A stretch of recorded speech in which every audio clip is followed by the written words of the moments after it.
Okay. It's all yours, Anne-Marie.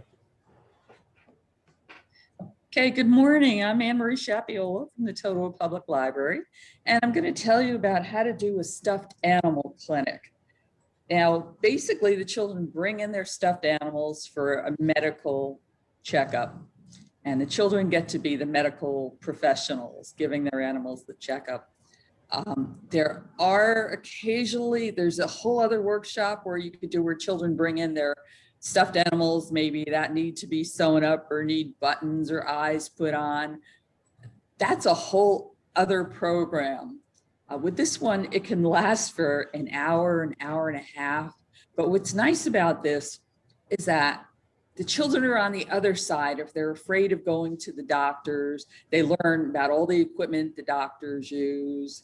They're taking care of their stuffed animals. It teaches them compassion, and especially in this past year where the medical profession has been so important to everybody, I think it helps relieve the children's fears a little bit. So I usually start out by reading the children books, maybe on going to the doctors, anything I can find that'll show them what the different medical instruments are that they could use.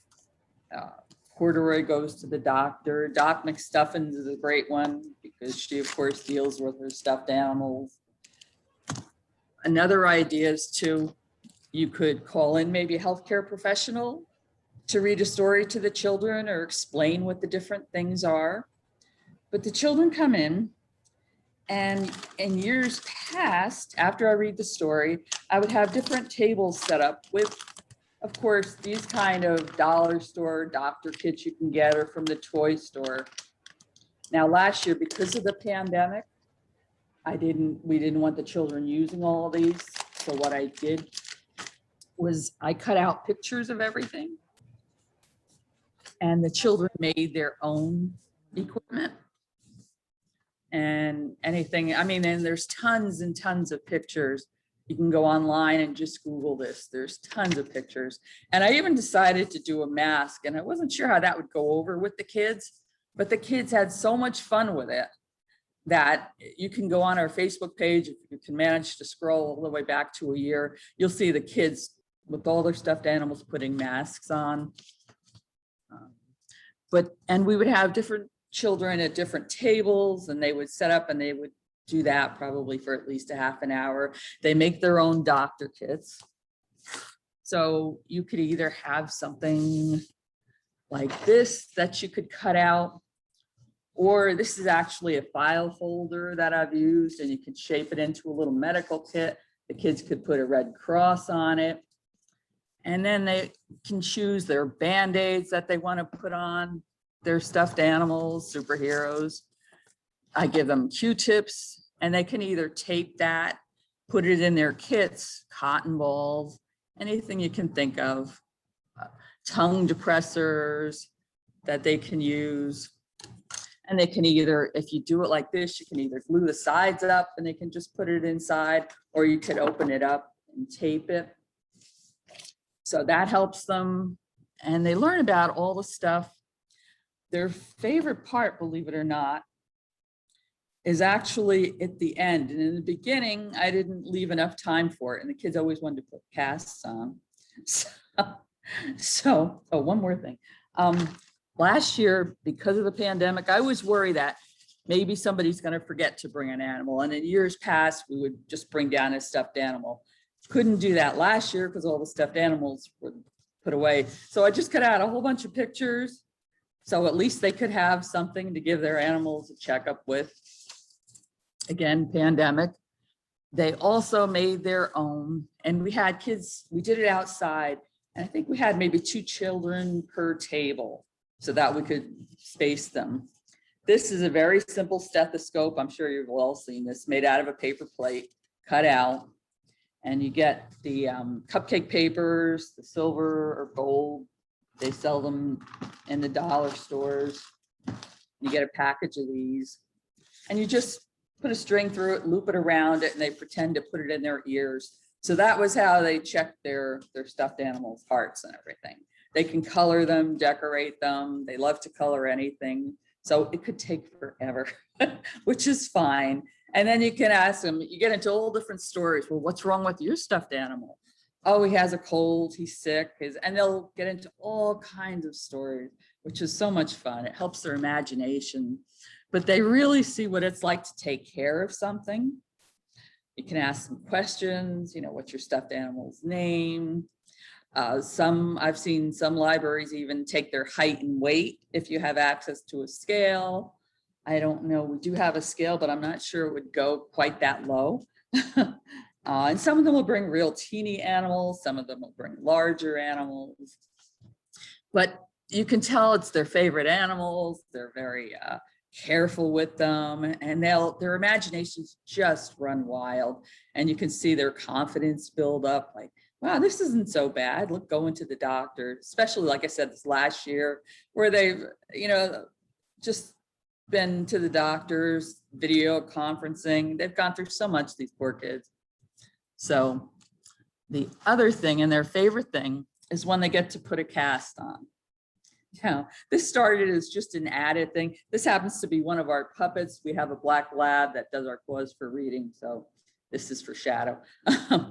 But you can either use toilet paper rolls, which some people I know don't like to use. This is a paper towel roll.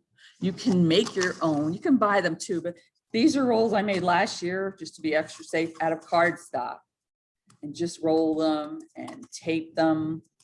So what you can do with these is just, the other thing I want to warn you too is, if you go to put a Band-Aid on the child's animals, just be very, very careful, because it will stick to the fur. I had one child one time bring one that was a hard plastic, that stuck to the hard plastic.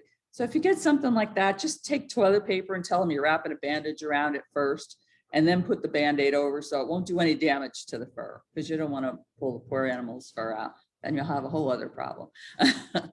But these, you could just cut them to fit. Kids could decorate them if they want, but their imaginations just run wild. Tape them. I actually got this idea. One day I had a little boy come in and he had a cast on his arm. And I said, oh my goodness, what happened to your arm? And all of a sudden he pulled it off. He says, April Fools. And he had this very elaborate cast made out of a paper towel roll and paper towels. So you can tape this and just wrap this around. And I have pictures too of the kids. The animals are all wearing masks, and they all have their little casts on. And then you get into the stories. Well, what happened to him? Oh, he got bit. He fell down a flight of stairs. And it's so cute to hear all their stories. But they could easily do an hour and a half with this program. And then they'll take it home, and that starts a whole other set of conversations with the kids. But let your imaginations go wild. You might come up with some other ideas you can use. There's a lot of books out there. Does anybody have any questions or maybe suggestions or ideas?